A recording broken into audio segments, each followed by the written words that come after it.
Good morning! Maglalakad tayo na.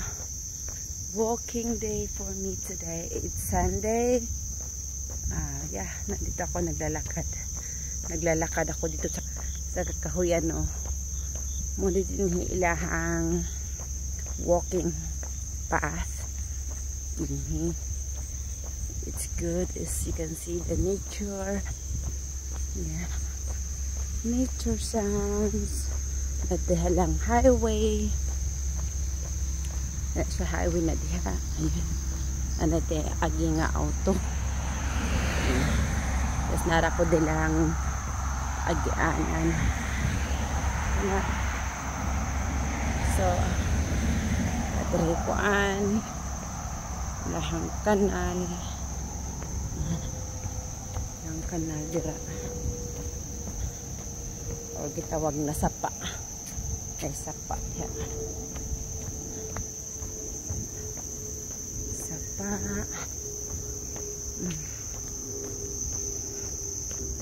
So that's our vlog for today.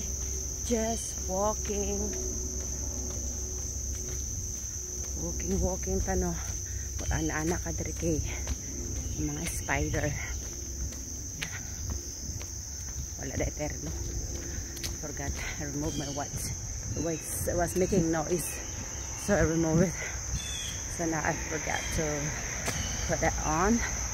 Yeah, look at this up here, going up right there. This is really good for walking because meron siyang medyo ano siya pataas and then pababa ganon. It's a good hike. Tingnan niyo naman. Makikita nyo yan guys, pahaba yan siya. Good for your knee exercise. Yeah, ganyan siya guys, no? Ayan, naririnig yung mga ibon, gangis. Murag tuwa lang po ka sa Pilipinas kay naaman mga kahoy. When I first arrived here, I was shocked na naadadaghan kakahuyan dire. Abi man to na akong Amerika, it's all buildings, wala na yung mga lasang naraman day gihapon, pero ilalang gi panindot ba para lang makaagi mga tao ana, which is good. Wala gid nila chap-chapan, no. Ayan, mga kahoy ba. Ayan. So yeah, this is a good day to walk because no sun and it's really nice to walk this morning. It's a great exercise, just walking.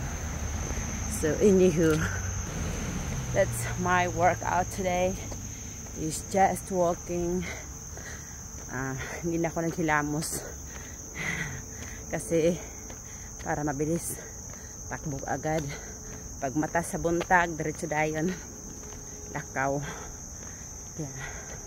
So anywho, bye bye for now. Walking. Yeah, bye.